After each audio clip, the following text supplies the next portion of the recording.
आज सर्वात पहिल्यांदा महाराष्ट्राच्या जनतेचे मी शतशः आभार मानतो।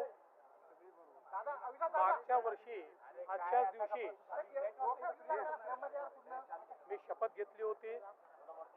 महाराष्ट्राच्या जनतेने आमच्या महायुतीला प्रचंड मोठा आशीर्वाद दिला आणि 232 जागा आम्हाला मिळाल्या।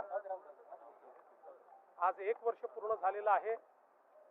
या 1 वर्षामध्ये महाराष्ट्राच्या जनतेला विकासाच्या मार्गाने नेण्याचा प्रयत्न आम्ही केलेला आहे। महाराष्ट्राचं प्रशासन हे एका इन्स्टिट्यूशन सारखं बिल्ड करण्याचा आम्ही प्रयत्न केलाय। विकासाची कामं आणि लोककल्याणाच्या योजना या दोन्हीमध्ये कुठेही खंड पडू दिलेला नाही। सगळ्या लाडक्या बहिणीची योजना असेल, त्या ठिकाणी शेतकऱ्यांना जी काही मुफ्त ऊर्जा देण्याचा विषय असेल, या सगळ्या गोष्टी आम्ही केलेल्या आहेत।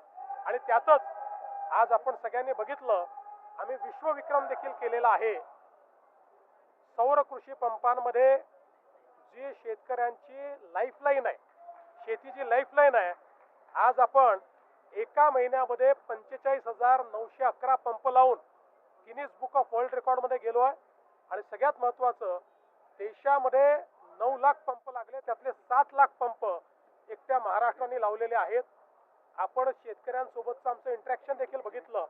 शेतकऱ्यांना दिवसा वीज मिळते आहे, मोफत वीज मिळते, त्यामुळे शेतकऱ्यांमध्ये एक त्या बाबतीत अतिशय समाधान आहे।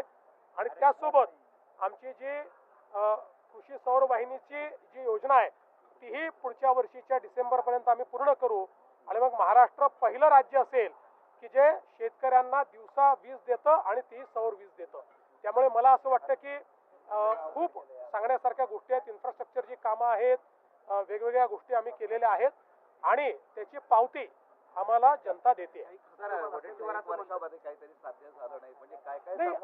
असं नाही, तुम्ही तसं जर मला विचाराल ना, तर मला रात्री झोप याकरता येत नाही की मला खूप गोष्टी दिसतात, हे करायचं राहिलं, ते करायचं राहिलं, अशा अनेक गोष्टी आहेत। कारण 1 वर्षाचा काळ हा काही मोठा होत नाही, त्यामुळे निश्चितपणे खंत नाही आहे, पण एक मला असं वाटतं की उत्सुकता आहे किंवा एक अशी भावना आहे की बाबा अनेक गोष्टी आता करायच्या, त्या आम्ही करू। वडेट्टीवार असं म्हणतायत की श्वेतपत्रिका काढा म्हणे, 1 वर्षाच्या कामाची श्वेतपत्रिका। कोण?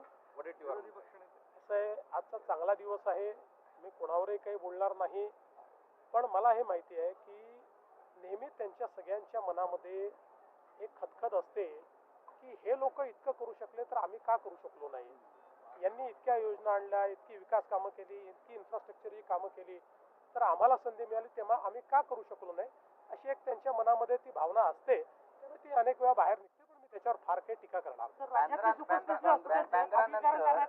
नंतर जी युनियन आहे त्यात शिवसेना आणि भाजपाची आता वरळीमध्ये तणाव सुरू आहे, हॉटेलमध्ये शिवसैनिक वगैरे घुसलेत, अशी मोठा राडा सुरू आहे सध्या। मला काही याबद्दल कल्पना नाही, मी जरूर कल्पना घेईल, पण युनियन काढायचा सगळ्यांना अधिकार आहे, प्रत्येकाने युनियन काढावी, पण कुठल्याही युनियनने कुठल्याही हॉटेलमध्ये किंवा जिथे युनियन आहे तिथे राडा करणं मात्र हे मान्य नाही। ती कोणाची असो, राडा मी होऊ देणार नाही, त्यावर कारवाई होईल।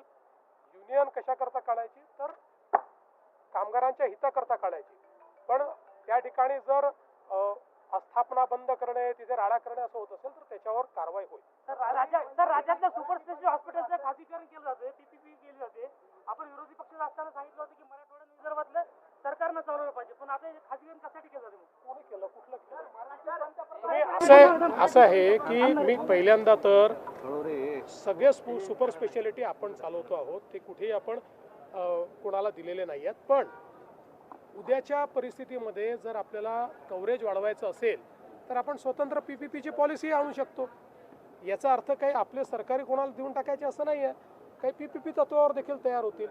मुळातला प्रश्न काय आहे, क्वालिटी हेल्थकेअर उभी राहिली पाहिजे आणि त्याच्यामध्ये सर्वसामान्य माणसाला मोफत आपल्या महात्मा फुले जनआरोग्य योजनेतनं उपचार मिळाला पाहिजे। या 2 गोष्टींकडे आपण लक्ष दिलं पाहिजे, त्यामुळे असं काही खासगीकरण वगैरे कुठलंही नाही आहे। 1 वर्ष पूर्ण झालंय आणि पृथ्वीराज चव्हाण म्हणतायत की मराठी पंतप्रधान या ठिकाणी पाहायला। बाबांना अनेक वेळा अशी स्वप्न पडतात वेगवेगळ्या प्रकारची, पण मी तुम्हाला एक सांगतो, आपण हे लक्षात ठेवा, या देशाचे प्रधानमंत्री माननीय नरेंद्र मोदीजी अतिशय उत्तम काम करत आहेत. या देशामध्ये त्यांच्याबद्दल प्रचंड प्रेम आहे. ज्या पद्धतीनं देशाला ते पुढे नेत आहेत असं कोणीच करू शकत नाही, हे आपण सगळे जाणतो.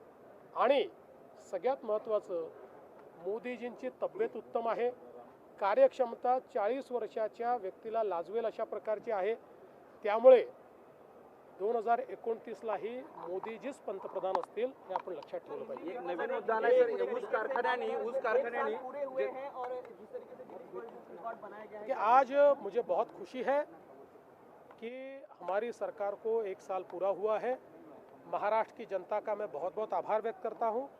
इस 1 साल में हमने महाराष्ट्र को विकास की पटरी पर लाया है. जो हमने सामाजिक योजनाएं तैयार की थी उसको भी हम यशस्विता के साथ चला रहे हैं. चाहे वो लाडली बहन योजना हो, चाहे मुफ्त बिजली की योजना हो, वो भी चल रही है. साथ साथ विकास भी चल रहा है. और आज हम लोगों ने, प्रधानमंत्री जी ने जो कुसुम योजना शुरू की है उसमें एक world record, Guinness book record हमने तैयार किया है.